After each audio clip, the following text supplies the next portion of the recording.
하나님 말씀 마가복음 1장 2절부터 7절입니다. 선지자 이사야의 글을 보라. 내가 내 사자를 내 앞에 보내노니 그가 내 길을 준비하리라. 광야에 치는 자의 소리가 있어 이르되 너희는 주의 길을 예비하라. 그의 오실 길을 곧게 하라. 기록된 것 같이 세례 요한이 광야에 이르러 죄사함을 받게 하는 회개의 세례를 전파하니 온 유대 지방과 예루살렘 사람이 다 나와 자기 죄를 자복하고 요단강에서 그에게 세례를 받더라. 요한은 낙타토롯을 입고 허리에 가죽띠를 띠고 메뚜기와 석청을 먹더라. 그가 전파에 이르되 나보다 능력 많으신 이가 내 뒤에 오시나니 나는 굽혀 그의 신발끈을 풀기도 감당하지 못하겠노라. 아멘 아멘. 우리가 지난 시간에 우리가 복음의 시작이라는 주제를 가지고서 우리가 1세기 중엽에 이스라엘 백성, 저 로마에 있었던 로마의 기독교인들이 로마의 네로 황제의 대핍박으로 말미암아서 큰 혼란과 역경을 당하며 그들의 생명을 빼앗기는 위기를 당하게 됩니다. 그리고 실제로 저들은 사자의 굴 속에 들어가서 저들은 그곳에 사자의 먹이가 되기도 하고 횃불로 달려서 횃불이 되기도 했습니다. 그런 큰 혼란을 만나자 이들 가운데 이런 의문이 생기기 시작했습니다. 왜 우리에게 이런 일이 날까? 하나님은 어떤 하나님이신가? 우리가 믿음의 대상 도대체 누구실까? 우리가 하나님 믿는데 왜 우리가 뭘 잘못했다고 우리에게 이런 문제가 나타날까? 왜라는 문제가 나타나기 시작합니다. 이때 마가를 통해서 하나님께서는 성경을 기록하게 만드셔서 저 로마에 있는 이방인을 향한 성경에 기록되는 마가복음입니다. 마가복음에서 처음에 시작을 뭐로 합니다. 복음의 시작이라. 예수님이 누구냐? 너들의 믿음의 대상이 도대체 누구냐? 그분은 바로 예수님이신데 예수님은 바로 하나님의 아들이시다. 전능하신 하나님, 창조주 하나님이 바로 우리의 믿음의 대상이다. 세상의 왕을 위해서 우리 생명을 던지지 않니? 세상에 있는 시저를 위해서라도 우리가 생명을 던져서 시저를 위해서 살아가고 있는 사람도 있지 않니? 하물며 천지의 대주제이신 전능자이신 창조주 하나님께서 우리를 당신의 자녀로 삼기 위해서 하늘 영광 답으로 죄 있는 육신의 모양으로 이 땅에 오셔서 우리를 위해서 대속제대사와 속죄제사를 이루실 예수, 그분이 바로 우리의 믿음의 대상 아니니? 그 놀라운 은혜, 그 놀라운 사랑을 받았으면 우리가 죽는 것도 유익함이라. 바울의 사도를 통해서 그는 배웠던 것들, 베드로 사도를 통해서 배웠던 것을 이제 성경에 기록하기 시작합니다. 복음의 시작이다. 그리고 이제 본문을 들어와서는 사명이라는 주제가 나타납니다. 사명. 우리가 마가복음에 나타나는 첫 번째 인물이 바로 요한 사도, 세례 요한입니다. 이 세례 요한은 예수님의 오심을 예비하는 자라고 2절과 3절에서 말씀을 하고 있습니다. 2절과 3절을 보게 되면 선지자 이사야의 글을 보라. 내가 내 사자를 내 앞에 보내노니 그가 내 길을 준비하리라. 광야에 외치는 자의 소리가 있어 이르되 너희는 주의 길을 준비하라. 그의 오실 길을 곧게 하라. 기록된 것 같이. 지금 세례 요한에 나타나는데 세례 요한은 뭐하는 사람이냐? 뭐하는 사람이냐?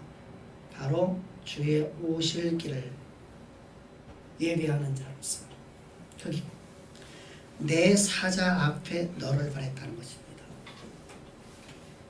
여기서 앞에라는 단어가 무슨 말이냐면 프로소프라는 단어인데 전쟁에서 승리한 장군이 그 본 군대가 이제 도심에 들어오기 앞서서 먼저 파발대를 보내서 승전의 소식, 기쁨의 소식을 전해주는 자라는 것이죠. 바로 예수님께서 이 땅에 성육신 하시는 것. 왜 성육신 하시느냐? 그분께서 이 땅에 성육신 하시는 것과 왜 성육신 하실 것이냐? 그분은 하나님의 어린 양으로 이 땅에 오시는 분이다. 나는 물론 너에게 세례를 주지만 오실 그분은 너에게 성령의 세례를 주실 분이다. 다시 말씀드려 너희를 위해서 십자가에서 못 박혀 죽으시고 너희의 대속죄 제물이 되셔서 너희를 구원하여 하나님 백성 삼으시고 너희의 삶 속에서 구원받은 백성들의 삶 속에서 낱낱이는 모든 죄악들을 잘못된 모든 잘못을 주님께서 완전한 사함을 줘서 하나님과 항상 언제나 어느 곳에서나 범사 속에서 하나님과 항상 형통한 삶, 하나님과 항상 친밀한 교제가 이루어지는 평화로운 삶, 평강이 넘쳐나는 삶, 이런 삶으로 너희를 이루게 하려고 하나님과 너희를 화평케 하려고 주님은 십자가에서 피 뿌려 죽으시러 이 땅에 오시는 분이시다. 이것을 증거하는 자로서 그 기쁜 소식을 알려주는 자로서 세례 요한이 앞서 보내졌다는 것입니다. 이것이 바로 세례 요한의 사명입니다. 그리고 계속해서 그가 내 길을 준비하리라. 내 길이라는 단어는 1절에서 하나님의 아들 예수 그리스도 그분을 지칭하는 것입니다. 다시 말하면 예수 그리스도의 길, 십자가의 길, 고난의 길, 고통의 길, 사명을 짊어지고 가는 그 길. 예수님의 사명은 도대체 무엇이었습니까? 예수님의 사명은 하늘 영광 다 버리고 이 땅에 오신 그 사명 도대체 무엇입니까? 하나님이시니까 전능자이시니까 이 땅에 한번 당신 한번 드러내서 저 인간 세계에 와서 인간들에게 한번 뽐내보고 인간들을 한번 지배보자 주님께서 이 땅에 오신 것이 아니라 그분의 사명은 어떤 사명 가졌습니까? 그분의 사명은 우리 위한 대속제물이셨습니다. 우리를 영원한 구원으로 이끌기 위해서 우리의 죄를 사하는 것으로 속죄제수로서 주님은 하나님의 어린 양으로 이 땅에 오시는 것이 주님의 사명이었습니다. 그 길을 준비하는 자는 누가요? 세례 요한. 마태복음에서 세례 요한을 평가할 적에는 이렇게 평가를 하고 있습니다. 세례 요한은 모든 여자가 낳은 자 중에서 가장 큰 자라. 다시 말해 인류의 대표자라고 평가합니다. 왜 인류의 대표자가 되어야 됩니까? 세례 요한은 제사장이었기 때문이죠. 그리고 하나님께서 보내신 저 말라기 시대 이후 말라기 시대 이후 다시 말하면 느헤미야 시대 이후 말라기나 느헤미야나 이 학계 선지자나 비슷비슷한 시대 속에 살고 있었거든요. 이 말라기 선지자 이후 400년 이후에 처음으로 하나님께 보내신 하나님의 선지자였어요. 하나님께서 400년 만에 처음 보낸 하나님의 선지자. 그 선지자는 어떤 일을 하는 자냐? 바로 주의 길을 예비하는 자로서 그 사명을 갖고 이 땅에 태어났다는 겁니다. 이 땅에 보내졌다는 것입니다. 그런데 그 사명을 온전히 이루려면 인류의 대표자가 되어야 한다는 것입니다. 그 이유가 무엇이죠? 우리를 세례 요한의 품에 함께하기 위해서 모든 사람을 세례 요한의 제사장 품 안에 집어넣기 위해서 이 제사장의 가슴에는 흉패를 붙이게 되고 어깨에는 견장을 차게 됩니다. 흉패에 붙어있는 견장이죠. 한쪽 어깨에 12지파 중에서 6지파의 이름이 새겨있는 보석이 달려있고 또 다른 한쪽에 6개의 지파 그리고 가슴에는 흉패에는 12지파의 이름이 새겨져 있는 다시 말하면 이스라엘 백성들을 다 품에 안는 자 구원받은 모든 백성들이 다 그분의 품에 들어있는 것이죠. 그런 인류의 대표자로서 세례 요한이었다는 겁니다. 그것이 마태가 강조하고 있는 얘기죠. 사실 요한은 여러분 우리가 잘 알고 있듯이 앞에서 말씀드렸다시피 400년 만에 예수 그리스도께서 오시기 이전 400년 전서부터 한 번도 선지자가 받지 못했던 그러한 시대 속에서 세례 요한이 선지자 하나님의 사람으로 여겨보게 됩니다. 따라서 그의 인기는 대단히 높았습니다. 어떤 누구보다도 세례 요한은 모든 사람들에게 수명을 받는 사람이었습니다. 엘리야가 사랑한 것 같다. 아주 위대한 선지자로서 모든 사람들에게 수명을 받고 인기가 치솟아 올라졌습니다. 마태복음 3장 7절을 보게 되면 그토록 자존심 많던 바리새인들과 서기관들, 사두개인들이 저들이 요한에게 나오지 않을 수 없을 정도로다가 그의 인기는 대단했었습니다. 모든 사람들에게 수강을 받았다는 말입니다. 헤롯에 의해서 목이 잘라 죽을 적에도 헤롯은 절대로 요한을 죽이려고 마음을 먹은 적이 없었습니다. 요한을 죽일 수가 없었어요. 자신을 위해 비방을 하고 자신을 위해서 조롱을 해도 그런 요한을 건들 수가 없었던 이유가 바로 모든 이스라엘 백성들의 수강받는 자였기 때문이었더라. 요한복음 1장 19절부터 23절을 보게 되면 요한을 향해서 세례 요한을 향해서 저는 메시아가 아닌가 할 정도로다가 인기가 많았습니다. 그런 그를 향해서 3절에서 뭐라고 말씀하시냐면 3절에서 광야에서 외치는 소리라고 말합니다. 여기서 이 요한의 삶의 특징을 볼 수 있어요. 요한의 삶의 특징의 첫 번째, 세 가지를 볼 수 있는데 첫 번째, 세례 요한은 자신의 사명이 무엇인지 분명히 알고 있었던 사람이었다는 거예요.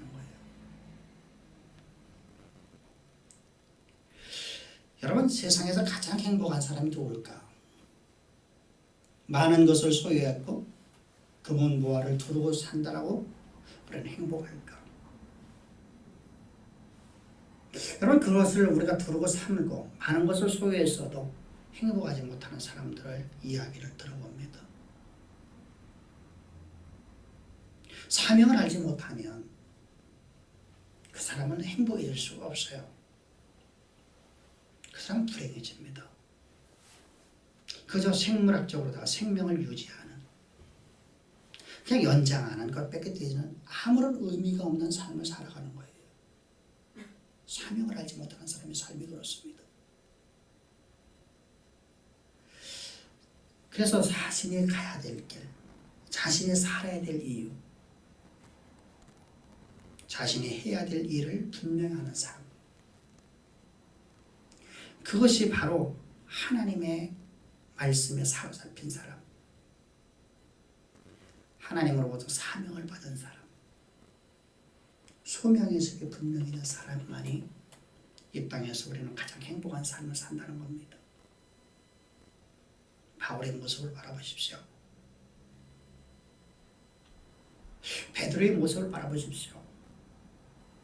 세상의 가치관, 세상의 것을 가지고서 세상적인 세계관을 가지고서 바울과 또 12 사도들을 바라보면 저들의 삶은 행복해 보이지 않습니다. 근데 바울이나 12 사도는 자신들이 갖고 있는 사명 때문에 저들은 가장 행복하지 않습니까? 세상에서 가장 기쁨의 삶을 살지 않습니까? 로마의 1차 투옥됐을 적에 성경을 기록했던 저 빌립보서를 보십시오. 나는 기뻐하고 또 기뻐하노라. 로마 감옥에 갇혀있는 그가 여러분 뭐가 그렇게 기쁘겠습니까? 세상적인 가치관을 바라보고 세상적인 세계관을 바라보면 아무런 여러분들 그 기쁨이 없을 것 같은데 사명을 갖고 있는 사람은 행복합니다. 내가 하나님의 대리자의 삶을 산다는 것입니다. 하나님의 대리자의 삶. 여러분, 세상의 임금의 대리자의 삶을 살아도 행복한데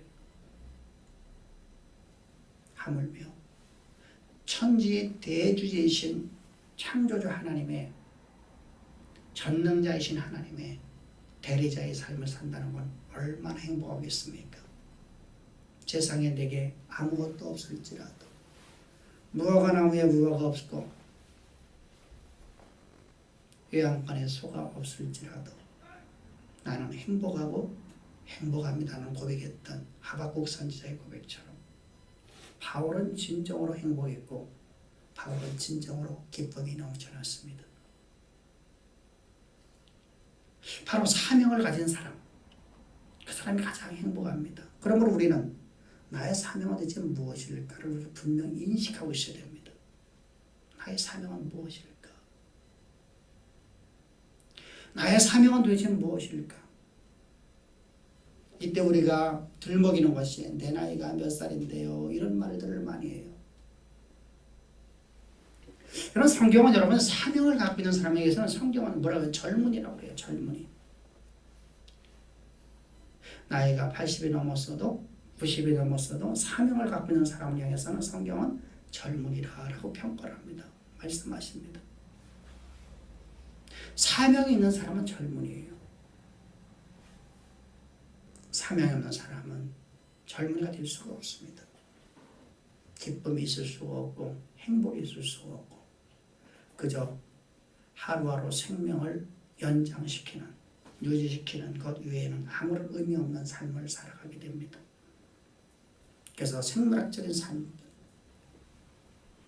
그런 삶을 살아가는 어리석은 사람이 되지 말고 지혜로운 사람, 하나님이 나를 향해서 계획하신 바가 무엇이며 나를 통해서 역사 속에서 이루실 일이 무엇이며 또한 하나님께서 나에게 요구하는 그 사명 도대체 무엇일까? 우리가 분명 인식하는 삶을 살아야 될 줄 믿습니다. 근데 세월호의 여호와는 분명히 자신의 사명을 인식하고 살았던 사람이에요. 그래서 그는 석청과 메뚜기를 먹으면서 너무 행복했습니다. 어떤 삶이었기 때문에 예수 그리스도를 증거하는 삶을 살았기 때문입니다. 두 번째, 세례 요한은 자신의 위치를 분명히 아는 사람이었어요. 우리가 사명의식만 갖고 살아가는 게 아니라 사명이 있음에도 불구하고 우리 위치를 알지 못하면 우리는 교만해질 수밖에 없게 돼요. 나의 위치를 분명히 인식할 수 있어야 돼요. 5절을 다 같이 보게 되면, 자 5절을 보겠습니다. 온 유대 지방과 예루살렘 사람이 다 나와 자기 죄를 제복하고 요단강에서 그에게 세례를 받더라. 앞에서 여러분들 거듭 말씀드렸던 것처럼 세례 요한은 예수님이 오시기 400년 전, 다시 말하면 저 느헤미야 시대, 저 말라기 선지자 시대, 그 이후로 처음으로 하나님께 보내신 선지자예요. 그래서 여러분들 그는 요한은 스타 중에 스타였었어요. 오늘날 여러분 어떤 목회자들도 그런 스타가 될 수 없어요. 왜? 온 백성들이 숭앙하는 스타. 이스라엘의 모든 백성들, 남북 유다와 사마리아까지 모든 사람들이 숭앙하는 인기 있는 목사였단 말입니다. 본문을 보더라도 그런 여러분들 온 유대 지방과 예루살렘이 다 나와 자기의 죄를 자복하고 남북할 거 없이 모든 사람들이 자기 죄를 자복하고 뭐 했다는 거예요? 세례 요한에게 와서 세례를 받았다는 거예요. 인기가 한마디로 짱이었다는 겁니다. 인기 스타였단 말이에요. 인기 스타. 목회자지만 모든 사람들이 수강받는 인기자. 이 정도면 목회에 힘줄만 하지 않습니까? 그런데 그는 겸손히 자신을 낮추고 이제 곧 오실 예수 그리스도만 증거하는 소리라고 말하고 있습니다. 세례 요한은 세상의 박수갈채를 받고 있는 그 중에도 쏟아지는 그 중에도 자신의 위치를 분명히 아는 지혜로운 사람이었다는 거예요. 우리가 여러분들 역사 속에서 박수갈채를 받던 많은 목회자들이 자신의 위치를 갖다가 정확히 파악하지를 못하고 스스로 예수가 됐던 사례들을 우리가 많이 보지 않습니까? 마치 자기가 세상의 모든 복을 줄 수 있는 것 마냥 내게 복 받으라라고 말하고 있는가? 또 자신이 예수라고 말하는 사람들, 그들은 과거에 인기 스타였었어요. 스타 중에 스타였단 말입니다. 자신의 위치를 스타의 스타지만 나의 위치를 분명히 인식하지 못하는 실없지 못한 어리석은 자가 되니까 예수님의 자리에, 오만한 자리에 앉게 되었단 말입니다. 오만한 자의 자리에 앉았어. 하나님의 자리에 자신이 앉아버렸단 말입니다. 그런데 세례 요한은 그렇지 않았습니다. 세상의 박수갈채가 자신에 쏟아지고 있는 중에도 자신의 위치라는 지혜로운 사람이기 때문에 그는 이렇게 말합니다. 나는 광야에서 외치는 자의 소리일 뿐입니다. 나는 광야에서 외치는 자가 아니라는 거예요. 나는 광야에서 외치는 자의 소리일 뿐이라는 거예요. 여러분, 그게 아주 중요한 단어예요. 소리와 외치는 자는 달라요. 소리는 여러분 보여지질 않아요. 드러나질 않아요. 그러나 외치는 자는 드러나요. 보여져요. 여러분, 가장 어리석은 사람이 누구냐면, 과거에도 한번 말씀을 드렸던 적이 있는데, 어느 날 주님이 예루살렘에 입성을 해서 이제 자신의 사역을 마무리하시려고 6월절 절기에 이제 예루살렘으로 입성을 하십니다. 입성하실 적에 주님이 나귀를 타고 가셨어요. 나귀를 타고 가는 주님의 모습을 보면서 모든 사람들이 환호해가래 다윗 자손 예수여 라고 환호를 했어요.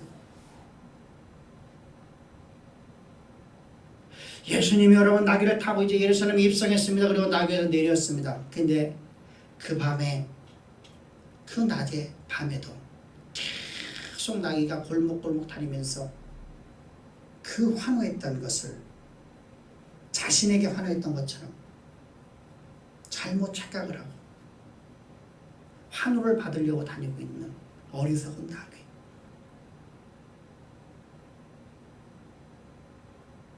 여러분, 우리가 어리석은 나귀란 말이에요. 근데 세례 요한은 그렇지 않다는 거예요. 이게 말하는 자가 아니라는 거예요. 자신은 드러난 자가 아니라는 거예요. 자신은 어떤 사람이라고 말합니까? 나는 광야에서 외친 자의 소리일 뿐입니다. 나는 드러날 수가 없습니다. 자신의 위치를 분명히 인식하는 은혜가 넘치기를 주여 축복합니다. 할렐루야. 우리를 통해서 하나님께서 여러분들 다양한 은혜를 베풀어주고 하나님께 우리를 통해서 무엇인가를 우리에게 맡겨주셔서 사명을 감당해 나갈 적에 우리 잘못하면 교만이 찾아올 수 있어요. 조금만 실수하면 우리는 교만이 찾아올 수 있어요. 조금만 나태하면 나 자신을 파악하지 못하고 나도 모르게끔 내가 오만한 자리에 앉을 수 있단 말입니다. 내가 마치 하나님이 된 것처럼 하나님처럼 되려는 마음, 내가 모든 것이 결정권자가 된다는 사실이에요. 우리 언제나 우리의 위치를 아는 지혜로운 성도가 되기를 주로 축복합니다. 그럼 여러분들 마지막으로다가 이 세례 요한의 사명이 도대체 무엇입니까? 도대체 사명이 무엇이냐? 그가 맡은 사명. 예수님이 하나님의 아들이심을 증거하는 거예요. 첫 번째로. 여러분 우리에게서는 여러분들 아버지와 아들의 관계는 종속 관계예요. 우리 문화 속에서는요. 근데 헬라 문화권에서는 아버지와 아들은 하나예요. 떼어놓을 수 없는 존재예요. 이게 헬라 문화권이에요. 그래서 아버지가 아들을 낳으면 아들에게 인장을 줘요. 그 인장이 아버지가 찍은 거랑 똑같아요. 우리나라 법에는 여러분 어떻습니까? 우리나라 법에는 현대법에서도 마찬가지지만 아들이 아버지의 인장을 갖다가 도장을 찍으면 사기죄가 되죠. 사기죄. 근데 헬라 문화권에서는 그게 법적 효력을 그대로 발휘해버려요. 아버지와 아들은 하나예요. 하나. 다시 말하면 예수님 바로 하나님이시라는 거예요. 너희의 믿음의 대상, 너희들이 오늘 순교당하면서 너희들이 믿고 의지하고 너희들이 지금 너희 자녀가 사자의 목속으로다가 꿀떡 숨겨 들어가고 씹혀 들어가고 너희의 부모가 장대에 매달려 회 뿌린다 할지라도 너희들이 그 길을 걸어가야 된다는 겁니다. 왜? 너희 믿음의 대상은 누구라는 거예요? 천지의 대주제이신 창조주이신 하나님이시기 때문이라는 겁니다. 순교하라는 겁니다. 순교시대에 순교하라는 겁니다. 이게 너희 사명이라는 겁니다. 두 번째, 그분은 어떤 분이냐? 하나님의 어린 양으로 담으셨다는 거예요. 그분께서 하늘 영광 다 이 땅에 오신 것은 하늘 영광을 가지고 이 땅에 오신 것이 아니라 그래서 이 땅에 오셔서 고난을 받으셨다. 왜? 우리의 모든 죄악과 우리의 가난과 우리의 질고를 다 짊어지시려고. 우리의 가난과 우리의 질고와 우리의 죄악을 우리 다 짊어지신 하나님의 어린 양으로 오셨다. 그분께서 하늘의 영광과 하늘의 명예를 모든 걸 갖고 이 땅에 오셨지만 그분은 그러한 모습으로 오셨다. 그분은 하나님이시만 그런 모습으로 오신 모습이 얼마나 우리에게 은혜가 되겠니. 하나님의 원수되었던 너를 구원하여 영원한 생명을 주려고 영생을 주려고 너희를 위해서 이 땅에 오신 예수 그리스도 그분을 증거합니다. 그리고 그분은 우리의 구원자이신 그리스도이시다라는 걸 증거를 합니다. 죄의 허물로 죽은 우리, 비록 우리가 이 땅에 살아가는 동안에는 이 땅에 육신의 저기로 살아가는 동안에는 우리가 육신의 생명을 갖고 살아가는 동안에는 우리가 느끼지 못해요. 지옥이라는 거 느끼지 못해요. 천국이라는 것도 여러분들은 우리가 온전하게 느끼지를 못해요. 천국과 지옥으로 느끼지 못하고 살아가는 우리에게 그러나 우리의 생명이 육신의 생명이 끝나는 날 예수 그리스도의 십자가의 구속의 은총 가운데 있는 자들에게는 영원한 영생으로 가고 예수 그리스도의 십자가의 구속의 은총을 저버리는 사람들은 영원한 형벌인 영벌, 불못 가운데 들어갑니다. 영원히 타지 아니하는 영원한 불못. 그 고통이 영원토록 지속되는 거예요.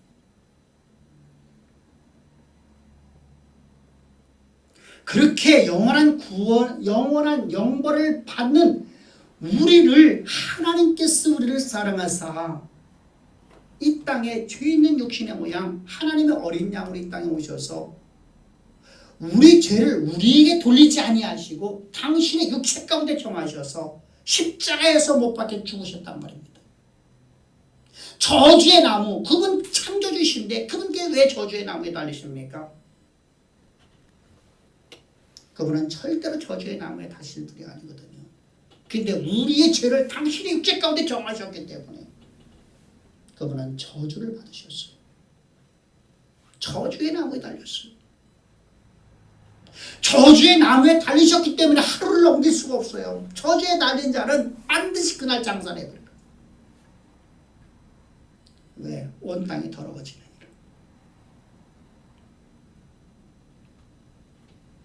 여러분, 주님이 여러분 지옥적인 죽음을 맞이한 것은 바로 우리를 영원한 구원으로 인도하시려 주님은 십자가에서 죽으셨어요.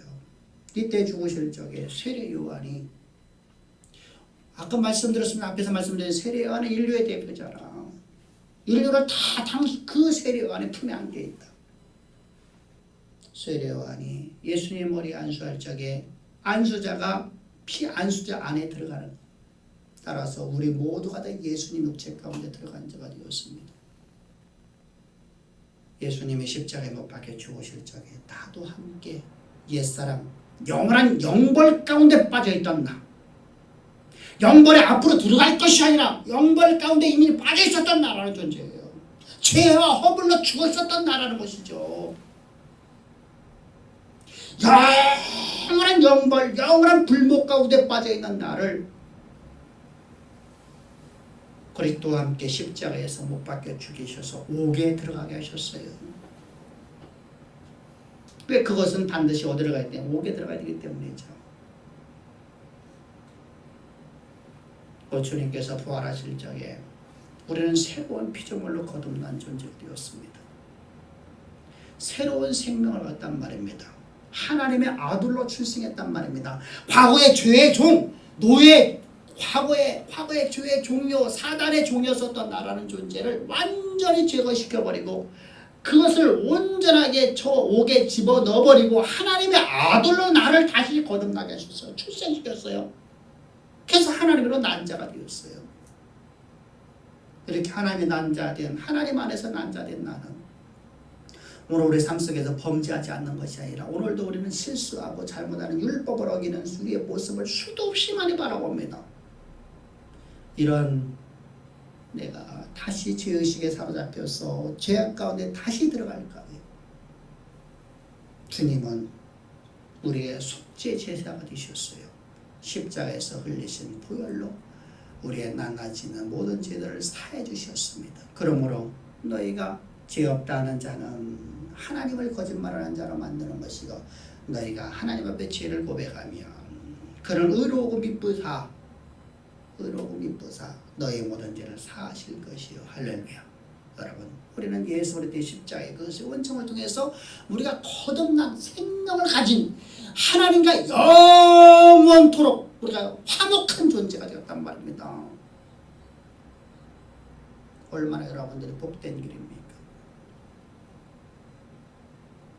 이 복된 길을 버리고 너희들 세상의 욕심의 안락을 취하겠니? 세례 요한은 지금 1세기 성도들에게 지금 던지는 겁니다.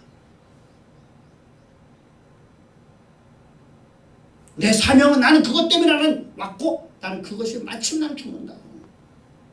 세례 요한이 바로 그렇게 죽었잖아요. 마가는 저절에 던집니다. 너희들 세상의 환난과 역경을 피하기 위해서 예수를 보러 세상으로 돌아가겠니? 오늘 우리에게 말씀하십니다. 너희도 사명이 무엇인가를 분명히 인식하란 말이다. 하나님께서 우리에게 맡긴 사명 주신 무엇이냐? 최소한도 두 가지는 다 되죠. 첫 번째, 가장 중요한 것은 바로 어떤 사명인가? 예수 그리스도를 증거하는 소리가 되라는 겁니다. 너희들이 예수를 증거하는 자가 되라는 게 아니에요. 예수를 증거하는 소리가 되라는 거예요. 너희는 드러나지 아니하고 온전히 그리스도만 드러나는 그러한 소리가 되라. 복음을 증거하는 자가 되라. 두 번째로 하나님께서 이 복음을 증거하는데 너희들이 효과적으로 할 수 있도록 너희들이 각자 사명을 주었다는 거예요. 어떤 사람은 일하는 자로, 어떤 사람은 가르치는 자로, 어떤 사람은 직장인으로, 어떤 사람은 사업하는 사람으로, 어떤 사람은 식당을 하는 사람으로, 어떤 사람은 이 일 저 일 하나님께 우리에게 각자 재능을 주시고 그 재능을 가지고 살아갈 수 있도록. 그러므로 어떻게 하는 겁니까? 복음을 증거하는 것을 너희의 생명을 걸고 증거하는 것처럼 그 사명을 맡은 자는 죽기까지 충성하라. 죽기까지 충성하라. 최선을 다하라. 맡은 바의 본분은 오직 충성밖에 없느니라. 여러분, 우리 이 사명을 가진 자가 되었습니다. 여러분 모두는 사명을 알고 있습니다. 사명을 우리가 분명 인식을 하고 이제 우리가 맡겨진 자로 충성을 다하십시오.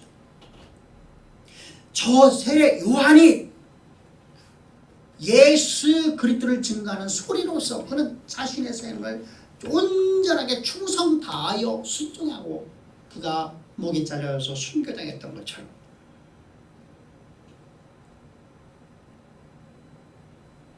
우리는 우리의 사명 끝나는 날까지 최선을 다해서 맡은 바 사명을 감당해 나갑시다. 사명에는 두 가지를 했습니다.